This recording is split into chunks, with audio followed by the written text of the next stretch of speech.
देवडी तालुक्यातील कोटेश्वर देवस्थान रोहिणी येथे 3 मार्च गुरुवारी दहीहंडी व काला उत्साह भक्तिपूर्ण वातावरणात पार पडला।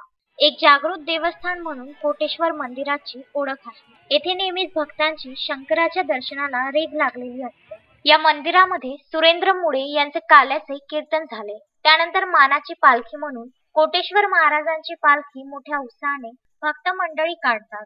त्यानंतर ही पालखी दहीहंडीच्या स्थळी जाऊन दहीहंडी फोडण्यात येते व भक्तांना प्रसाद वितरित करण्यात येतो। नंतर ही पालखी उत्तर वाहिनी नदीच्या काठावर टाळ मृदुंग यांच्या गजरात नेण्यात येऊन अध्यक्ष व सचिवाद्वारे पालखीचा अभिषेक नदीवर करण्यात येतो। मंदिराचे अध्यक्ष शेखर येरावार यांनी तसेच सचिव वीरेंद्र देशपांडे यांनी अभिषेक करून मंदिरात आरती करून दहीहंडीचा समारोप करण्यात आला।